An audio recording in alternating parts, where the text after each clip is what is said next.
Latest statistics from Cancer Council's National Sun Protection Survey, presented at the World Congress of Melanoma, showed that only 55% of Australians understand that it is safe to use sunscreen every day. This number is a drop from 61% in 2014. The survey also found that 17% of respondents were worried that sunscreens contained ingredients that could be harmful to health. A fifth believed that regular sunscreen use would result in low vitamin D levels.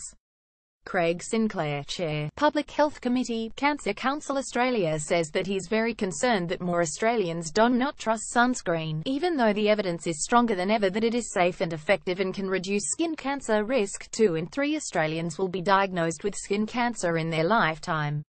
Sunscreen has been proven to prevent skin cancer, including the most deadly type, melanoma, he says. With an alarming number of Australians believing myths about sunscreen, it's time to bust the myths and get the right information out there about sun protection. Sunscreens in Australia are strictly regulated by the Therapeutics Goods Administration to ensure that the ingredients they contain are safe and effective. Australians should be confident that they can use sunscreen on a daily basis. There is no evidence to suggest the ingredients are bad for your health. Mr. Sinclair also points out that several studies have shown that sunscreen use in real life has minimal impact on vitamin D levels over time. In summer, most of us get enough vitamin D through incidental sun exposure. Deliberate excess sun exposure, even for those with vitamin D deficiency, is never recommended.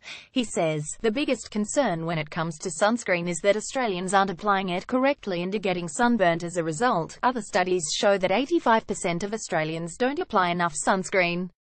We also know many don't apply sunscreen 20 minutes before heading outdoors or don't regularly reapply every 2 hours. Sunscreen offers the best protection from damaging UV when used alongside protective clothing, hats, shade and sunglasses, he says.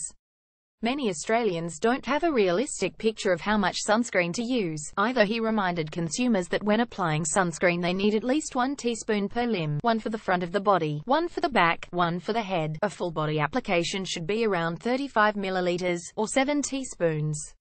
It's more than Australians think. Associate Professor Stephen Shumack from the Australasian College of Dermatologists stressed that sensitivities to sunscreen are very rare. A small number of Australians may experience sunscreen sensitivities that require follow-up with a health professional.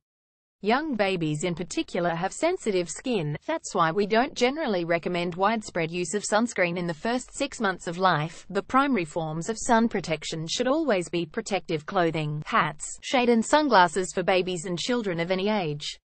For older children, sunscreen can be used on the parts of the body not covered by clothing. If you do believe you have had a reaction, discontinue use and see a health professional who can help you identify the ingredient you are sensitive to. This will most likely be the fragrance or the preservative in the cream base.